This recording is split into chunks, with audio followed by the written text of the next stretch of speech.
3 hours later. Good morning po. Nandito po tayo ngayon sa Mataas na Bato Resort at kasama po natin yung may-ari ng Mataas na Bato na si Sir Alex Marquez. May mga konting natanungan lang po kami about sa mga tourist spot at po sa mga issue. Good morning sir, ako nga po pala si Raizel at ito po ang kasamahan ko sa kagrupo namin. Ito si Erwin, si Van Lester at si Raymag, si John Paul. Nagpunta lang po kami dito para tanungin kayo sa mga issue o nagiging problema niyo sa mga dito sa mismong mga tourist spot ninyo. At kung bago po kami magsimula ng mga katanungan namin, baka gusto niyo po magbigay ng kaunting informasyon o pagpapakilala dito sa inyong tourist spot na isa sa mga sikat na tourist destination sa ating bayan ng Tagkawayan. Magandang umaga mga taga-Tagkawayan at taga-Gallego at kalapit bayan ng Tagkawayan, Quezon. Ako po si Alex Marquez, may-ari ng Mataas na Bato. Ano lang pala, anak ng may-ari ng Mataas na Bato. Itong Mataas na Bato ay kilalang isa sa mga tourist destination, tourist spot ng ating bayan ng Tagkawayan. Dito po nang galing ang pangalan ng Tagkawayan, Quezon sa Mataas na Bato. Nagsimula po ito sa ating mga ninunupa. Kaya iniimbitahan ko po kayo. Maganda po dito sa aming beach. Lalo na summer ngayon, mainit ang panahon. Kailangan po nyo kaunting pahinga-pahinga. Dito po napakaganda ng mga cottages. At narito naman po ang mga taga-school ng PIAT. Ano bang PIAT? Philippine? PIAT Tagkawayan. Nag-i-interview po sa atin sa konti katapos. Magandang umaga muli. Maraming salamat Sir Alex at pagkapatuloy na po namin yung mga ilang katanungan namin sa inyo tapos yung mga problema o issue na dito mismo sa inyong tourist spot. Ako po muna, ano po ba yung mga issue o mga problema na nagiging dahilan ninyo sa mga turistang dumadayo dito sa isa sa pinakasikat na tourist spot dito sa ating bayan ng Tagkawayan? Number 1 ang ating transportation. Alam ko madali ang pagpunta rito sa Mataas na Bato dahil pwede tayong dumaan sa bangka, pwede tayong dumaan sa railways, at the same time pwede tayong dumaan sa kalsada. Pero ang kalsada natin, number 1, dapat natin pagtuunan ng pansin dahil ang kalsada natin dito sa Tagkawayan ay hindi pa nasisira, winawasak na, pinaayos na ulit.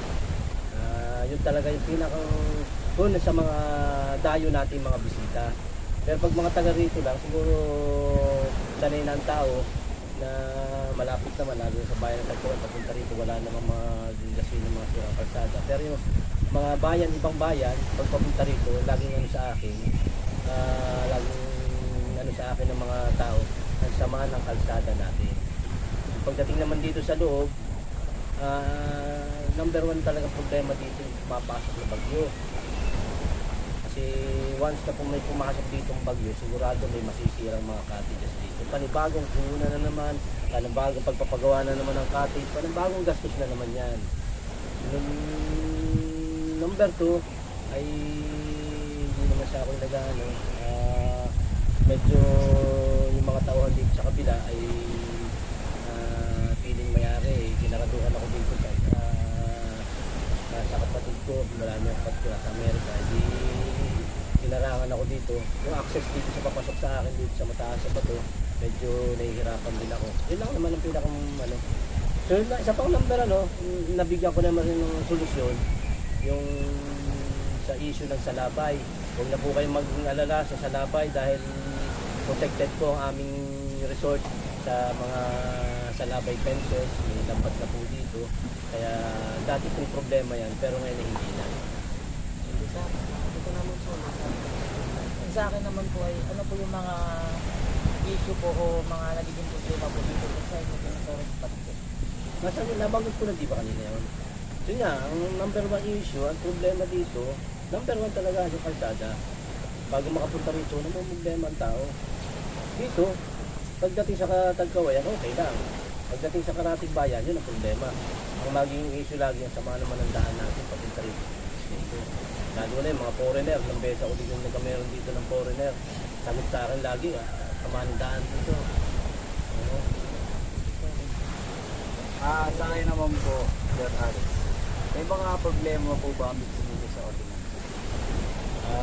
Sa ordinansya, isa lang naman ang pinatutupad sa amin dito na ordinansya number 1 sa amin dati noon. Yun yung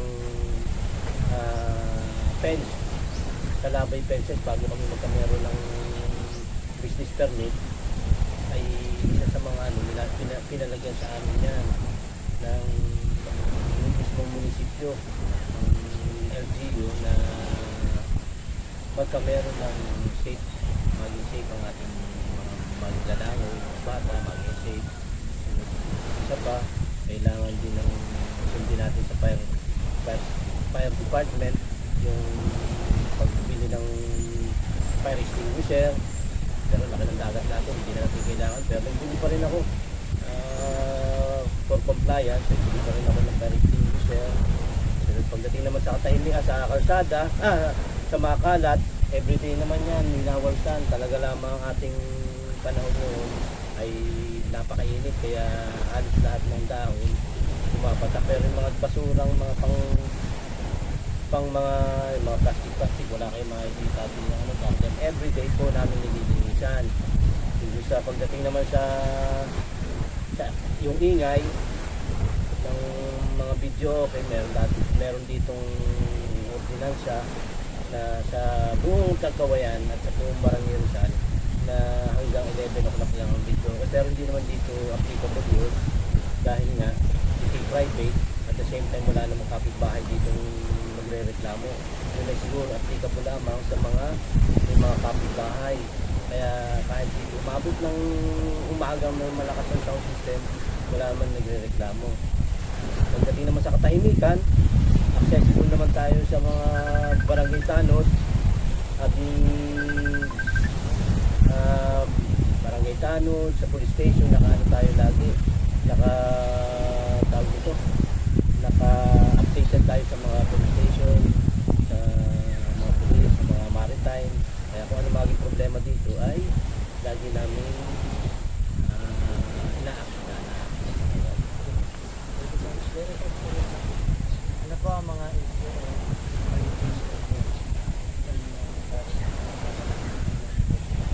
Environment. Yun nga, maging sa environment niya, sabi ko nga ay nasagot ko na kanina pagdating sa environment ay yung kalinisan, plastic, solid waste management. Ang aming ang problema number 1 dito, hindi pumapasok dito ang truck ng basura. Kahit anong pakiusap ko dito sa kung naman ang diyan, pagkapasurin dito hanggang doon sa kabila po napapasok. Ay dito, wala pumapasok. Kaya bilang solusyon nun, meron na kami diyan compost na yung may tapo na ng basura na inipay. Hindi na lang namin tinatapon. Kaya wala kayo makikita dito mga plastic. Malinis po dito. ano po mga bagay na nakakuha na tayo para yung ano po sa makakilala sa ibang lugar itong Ay, tayo naman sana i-follow nyo ako sa Facebook. Meron po kami page na Mataas sa Bato, lahat ng aming events. Dito namin pinopost yung lahat ng kung anong discounts. Lagi ako may pa-promo dito sa Mataas sa Bato sa mga followers ko at sa hindi na follow ang amin pong Mataas sa Bato Beach Resort. Lagi meron pa promo. Kaya kung naka-update kayo doon at applicable sa inyo, taon-taon tayo nagbe-birthday, libre ko ang aming video. Okay, kung kasagsaga ng mga hindi pa bakasyon, libre ko ang aming video. Okay, libre minsan ang aming entrance. Sa darating pong birthday ko, libre na naman po ang buong beach namin. Lagi yan, taon-taon ko nang ginagawa yan. Entrance, cottage, meron pang sound system, video okay, may live band pa. Yan ay libre. Libre din ang alak. Kaya laging libre. Huwag kayo maniwala sa huli. At ako naman ay nagbibiro lang. Sir, hindi na po namin makakatagalin kayo sa interview namin. Maraming salamat po sa Ay, maraming salamat din. ano, Oo. oras na binigyan niyo sa amin. Yun lang naman po at maraming salamat po. Sa huling mensahe ko, maganda dito sa beach. Sana nakikigin natin ang sarili natin. Sa darating kong May 11, meron po akong dinedevelop na mga local talents na mga live band players. Meron po akong kumpo dito sa Mataas na Bato. At meron din po akong studio na pwede po kayo mag-practice, pwede kayo magpa-tutorial. Nasa San Jose po ang aking CY studio, music studio. Pwede po kayo mag-practice ng isang set ng live band, pwede kayo mag-piano doon, isang tao lang, o kaya gusto nyo mahilig kayo sa gitara, o kaya sa bass guitar, drums, tuturuan po kayo doon. Siyempre, may bayad lang ng maliit lang naman. Air condition pa po yun. Doon ay naka-aircon, kaya hindi kayo pagpapawisan. Kulong na kulong po yun, magandang pesto. Yun lang po. Thank you very much at ako'y natutuwa sa inyo. At